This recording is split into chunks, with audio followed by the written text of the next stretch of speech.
వేదిక మీద ఉన్న గౌరవనీయులు అన్న బోడజనార్దన్ గారికి, అట్లానే అన్న రూప్సింగ్ అన్న గారికి, లోకిని రాజు గారికి, కిషన్ నాయక్ గారికి, గుడిపల్లి రవి గారికి, మన కమ్మర తెగకు సంబంధించిన రామకృష్ణ గారికి, అట్లానే నక్కల తెగకు సంబంధించిన ప్రకాష్ అన్న గారికి, మత్తయ్య గారికి, అట్లానే వేదిక మీద ఉన్న నాయకులందరికీ పేరు పేరున హృదయపూర్వకంగా నమస్కారాలు.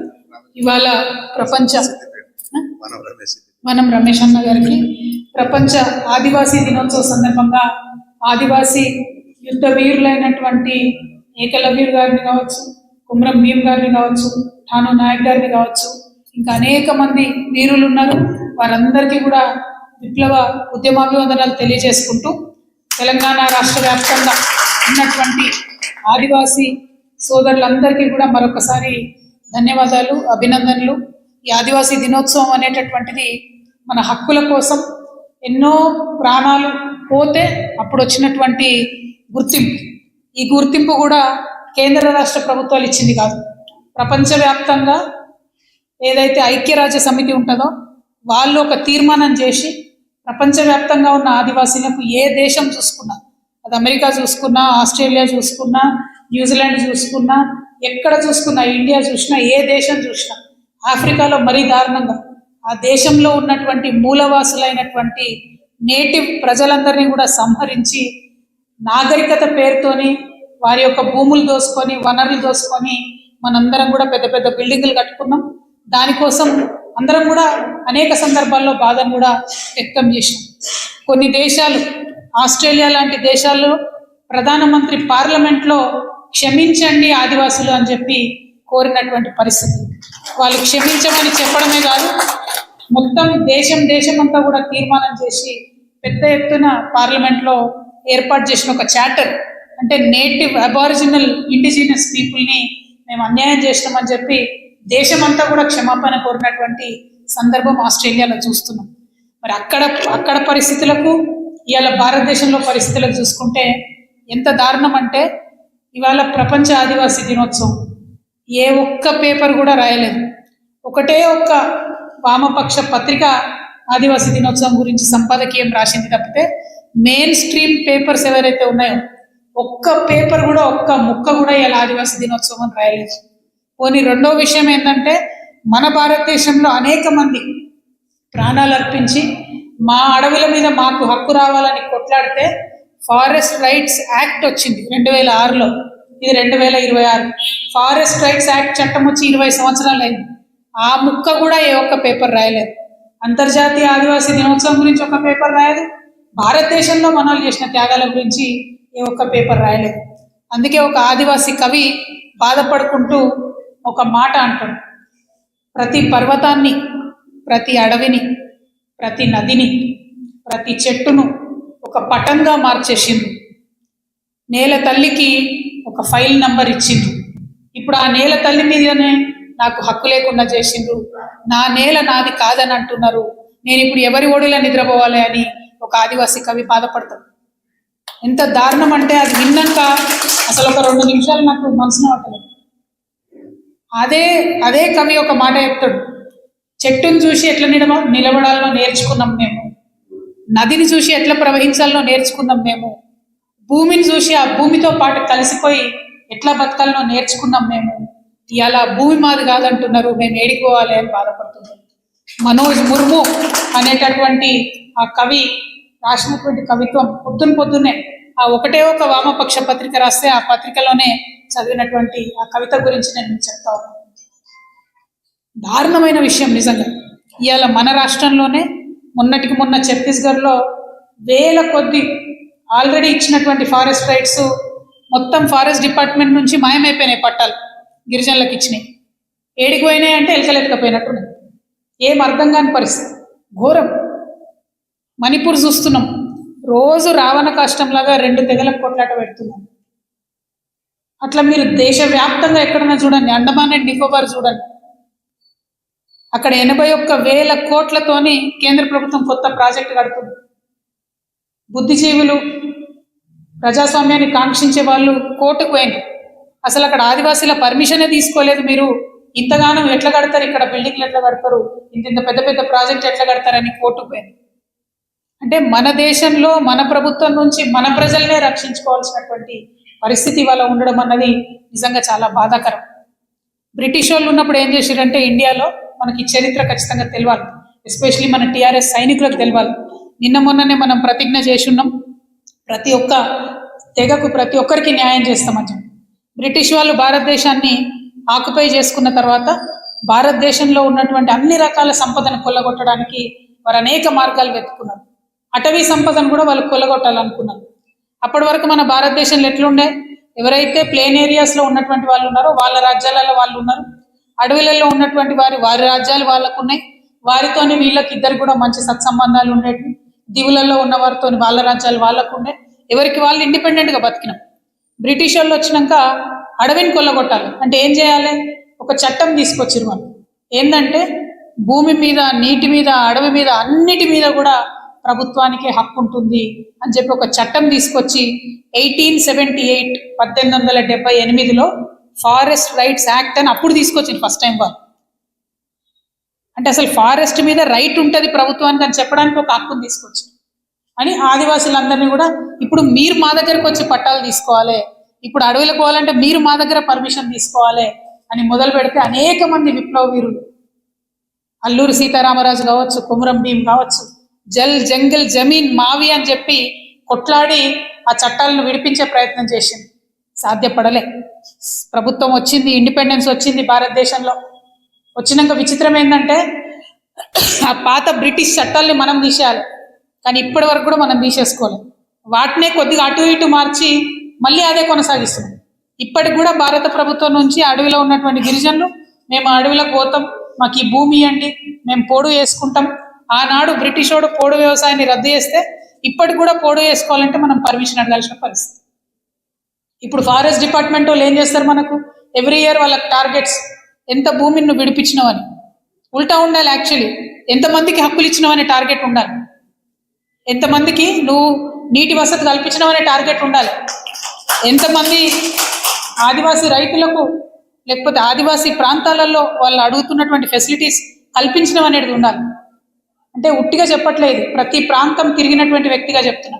మొన్న ఆసిఫాబాద్ దగ్గర పోయినాం, అక్కడ పోతుంటే మొత్తం ఈ తోపుడు బండి మీద నీళ్ళ క్యాన్లు పెట్టుకొని పోతున్నారు. నేను తాగడానికి మంచినీళ్ళు అనుకున్నా, పాపం పోడు వేసుకునే 1 ఎకరం భూమికి ఎవరు నీళ్ళు ఇయ్యరు, ప్రభుత్వం వసతి ఇయ్యదు, నీటి వసతి ఇయ్యదు, కరెంట్ ఉండదు, మోటార్ వేసుకునే పరిస్థితి లేదు. వాళ్ళు పోడు వేసుకునే ఆ 1 ఎకరానికి క్యాన్లలో పట్టుకుపోయి వ్యవసాయం చేసుకుంటున్న పరిస్థితి. ఇంకా విచిత్రం ఏంటంటే మొన్న చెంచుపెంటకు పోయినాం మెడ్నార్లో, ఆడ వాళ్ళు చెప్తున్నారు, మనమేమో వార్తలలో చూస్తాం ఊర్ల మీద పడి కోతులు ఇబ్బంది పెడుతున్నాయి, అన్ని ఊర్లలో ప్రజాప్రతినిధులను సర్పంచ్లను మా ఊర్లో కోతులు పట్టుకుని చెప్తున్నారు. వీళ్ళు ఊర్లలో కోతులు పట్టుకుపోయి అడవిలు ఇడిచి పెడితే ఆ అడవిలో ఆ చెంచులు పాపం వాళ్ళ కాయ కష్టం, చేతులు తప్ప వేరే ఏం ఇంప్లిమెంట్స్ కూడా లేవు, పనిముట్లు. వాళ్ళు చేసుకున్న ఎకరం పొలం మీద ఈ కోతులు పడి దాడి చేస్తుంది. అంటే మనం ఇక్కడ నాగరికులుగా చేసేటటువంటి అన్ని రకాల అన్యాయాలకు డైరెక్ట్ ఇండైరెక్ట్గా అల్టిమేట్గా బలవుతున్నది ఆదివాసీలే. వారిని అయితే కాపాడుకోవాల్సినటువంటి అవసరం ఉన్నది. ప్రభుత్వాలు ఏం చేసినాయి, ఐటీడీఏలు అని పెట్టినాయి ట్రైబల్ డెవలప్మెంట్ కోసం అని, కానీ అందులో ఒక్కడు కూడా ట్రైబల్ ఉద్యోగం ఉండదు. నేను ఇవాళ డిమాండ్ చేస్తున్న టీఆర్ఎస్ హెడ్ క్వార్టర్స్ నుంచి, తెలంగాణ రక్షణ సేన నుండి, ఐటీడీఏలో అటెండర్ నుంచి అధికారి వరకు ఆదివాసీయే ఉండాలి. అప్పుడు మాత్రమే న్యాయం జరుగుతుంది, అప్పుడు మాత్రమే న్యాయం జరుగుతుంది. అడవి గురించి తెలియనోడికి, ఏమాత్రం అవగాహన లేనోడికి అక్కడ మీరు పెడితే ఏం పరిస్థితి ఉండదు, వాళ్ళని అడవిలకు పోనీయరు.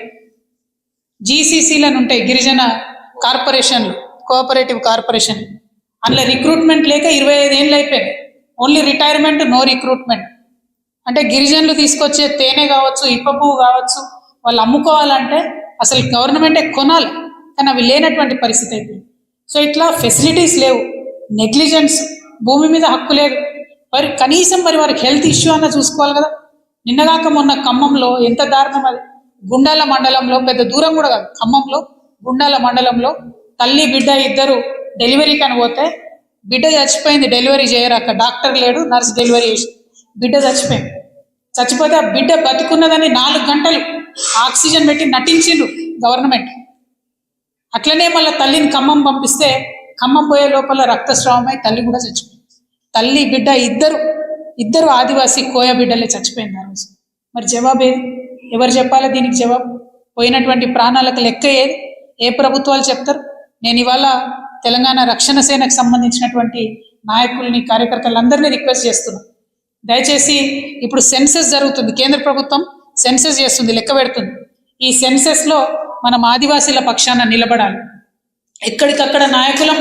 ఇప్పుడు హౌస్ హోల్డ్ సెన్సెస్ జరిగింది, ఇండ్లను లెక్క పెట్టింది. ఇప్పుడు ఫ్యూచర్లో కమ్యూనిటీస్ని తెగల వారీగా లెక్క పెడతారు. మనందరం కూడా దగ్గరుండి ఆయా ఫామ్స్ నింపరానటువంటి వాళ్లకు, ఆయా తెగలో ఉన్నటువంటి అందరినీ కూడా పట్టుకపోయి ఖచ్చితంగా నింపించాలి. వాళ్ళ ఊర్లకు అవసరమైతే మనమే పోవాలి, ఆ గూడలకు పోవాలి, ఉండాలి. వారి కోసం ఒక మంచి కార్యక్రమాన్ని తీసుకుందాం. ఎందుకంటే నాయకపోవడం అనే ఒక తెగను మనం కలిసినాం మేము. వాళ్ళు ఏమంటారంటే ఇంతవరకు ఎక్కడ కూడా సెన్సెస్లో మా పేరే రాయారు కరెక్ట్గా. అయితే కోయ నాయకపోవడం రాస్తారు, లేకపోతే గోండు నాయకపోవడం రాస్తారు. మా అస్తిత్వమే పోతుంది, మా పేరే పోతుంది, అసలు మేము మనుషుల కింద లెక్కలా ఉన్నామా లేదా అనే కాడికి పరిస్థితి వస్తుందని చెప్తున్నారు. కాబట్టి నేను కేంద్ర ప్రభుత్వాన్ని కూడా డిమాండ్ చేస్తున్నా, ఆదివాసీలకు సంబంధించి వాళ్ళకి సపరేట్ రిలీజియన్ ఉంటుంది, అంటే మన మతం వాళ్ళు ఫాలో చేయరు. కానీ కేంద్ర ప్రభుత్వం సెన్సెస్ ఇచ్చే దాంట్లో అసలు వాళ్ళకి ఆప్షన్ కూడా ఇస్తలేదు. హిందువా, ముస్లిమా, క్రిస్టియన్వా అని అడుగుతుంది. ఇంకో మతం ఇవ్వాలి కదా. వాళ్ళు డిమాండ్ చేసిరు మొన్న చందాలింగయ్య దొర గారు వాళ్ళందరూ కూడా వచ్చి, మాది ఆదివాసీ మతం, ఆ రిలీజియన్లో ఆదివాసీ అని సపరేట్గా రావాలని చెప్పి వాళ్ళు అడుగుతున్నారు. ఇవాళ కేంద్ర ప్రభుత్వానికి, ప్రధానమంత్రి గారికి మనం ఆల్రెడీ లేఖ రాసి ఉన్నాం. మళ్ళీ కూడా ఆదివాసీ దినోత్సవం సందర్భంగా గుర్తు చేస్తూ ఉన్నాం. రాష్ట్ర ప్రభుత్వం కూడా కేంద్ర ప్రభుత్వానికి లేఖ రాయాలి అని కూడా నేను ప్రభుత్వాన్ని డిమాండ్ చేస్తూ ఉన్నాను. మన పేరు గుర్తుండాలి, మన రిలీజియన్ గుర్తుండాలి, మన హక్కులు మనం తీసుకోవాలి. ఈ అన్నిటి విషయాల్లో కూడా మన తెలంగాణ రక్షణ సేన నాయకులు ఆదివాసీ బిడ్డల పక్షాన నిలబడి ఉండాలని చెప్పి నేను మనస్ఫూర్తిగా తెలంగాణ రక్షణ సేన నాయకులందరినీ కూడా కోరుతా ఉన్నాను. ఇందాక రవి గారు పాట పాడుతూ ఉంటే మరొక కవి పాడినటువంటి కవిత్వం గుర్తొచ్చిందన్న. ఆదివాసీ బిడ్డ పాడినప్పుడు అడవి పులకరించి ప్రతి చెట్టు పాడుతుందట, నది వాడుతుందట, సూర్యుడు వాడతాడట, చంద్రుడు వాడతాడట, ప్రతి ఒక్కటి కూడా అడవిలో ఉన్నటువంటి ప్రతి అణువు కూడా పాట పాడుతుంది అని చెప్తూ జమున బీని అనే ఒక కవయిత్రి ఏం చెప్తుందంటే, మా ఆదివాసీలది నిద్రబుచ్చే కవిత్వం కాదు, లాలిపాడి నిద్రబుచ్చే కవిత్వం కాదు, ప్రపంచాన్ని మేల్కొంపెట్టేటువంటి భాష మాది, అటువంటి పాట మాది, అటువంటి పని మాది అని చెప్తారు. ఇవాళ ప్రపంచాన్ని మేల్కొల్పవలసినటువంటి సమయం వచ్చింది కాబట్టి దానికి మన రక్షణ సేన అంతా కూడా ముందడుగేయాలి. ఫస్ట్ ప్రోగ్రామ్ సెన్సెస్ ప్రోగ్రామ్ తీసుకోండి. లోకిన్ రాజన్న గారు మొత్తం ఆదివాసీ బిడ్డలకు సంబంధించి ఏ ఒక్కరి లెక్క కూడా తప్పకుండా మనం టీఆర్ఎస్ తోని వాళ్ళందరి పక్షాన కూడా నిలబడాలని చెప్పి మిమ్మల్ని కోరుతా ఉన్నాను. ఇప్పుడు మనకు అతిథులుగా వచ్చినటువంటి ఆదివాసీ నాయకులకు సన్మానం చేసుకుందాం. ఇంకొక మాట, ఈ కమ్మర తెగకు సంబంధించినటువంటి రామకృష్ణ గారు నాకు మొన్న చెప్పారు, వారి దేవతకు సంబంధించినటువంటి గుడి కడుతున్నామని చెప్పినారు. మేము తెలంగాణ రక్షణ సేన తరఫున తప్పకుండా ఆ గుడికి మీకు మద్దతు ఇస్తాము. అట్లానే నేను రాష్ట్ర ప్రభుత్వాన్ని కూడా కోరుతా ఉన్నా, మనం అనేకమైన గుళ్ళకు డబ్బులు ఇస్తున్నాం, కానీ ఆదివాసీలకు సంబంధించినటువంటి ఆరాధించేటటువంటి ఏ ఒక్క ప్రదేశానికి కూడా మనం ఎక్కడ కూడా డబ్బులు ఇవ్వడం లేదు. మేము డబ్బులు ఇస్తాము, మేము మా పార్టీ తరఫున వారికి సహకారం ఇస్తాము.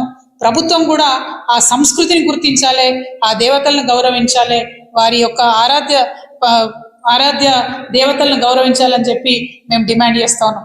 అట్లనే ఎరకల నాంచారమ్మకు సంబంధించి మా మంత్రి సీతక్క గారి నియోజకవర్గంలోనే ఉన్నది. అక్కడ కూడా గుడిని నిలబెట్టుకోవాలనుకుంటే లోకిన్ రాజన్న గారు పాపం వెంటబడి కష్టపడి ఆడికి తనే సొంతగా డబ్బులు కూడా పెట్టి రోడ్ వేయించుకోవడం జరిగింది. ఇప్పుడు ఆ గుడికి కూడా రాష్ట్ర ప్రభుత్వం నుంచి సహాయం అందాలని చెప్పి మేము డిమాండ్ చేస్తూ ఉన్నాం. సో వారి సంస్కృతిని కాపాడడంలో కావచ్చు, అస్తిత్వాన్ని కాపాడడంలో కావచ్చు, హక్కుల్ని కాపాడడంలో కావచ్చు, అన్ని విషయాల్లో కూడా తెలంగాణ రక్షణ సేన మీకు అండగా ఉంటుందని తెలియజేస్తూ మరొకసారి ఆదివాసీ దినోత్సవం సందర్భంగా అందరికీ కూడా విప్లవాభివందనాలు తెలియజేస్తూ ముగిస్తున్నాను. Thank you. జై తెలంగాణ, జై ఆదివాసీ.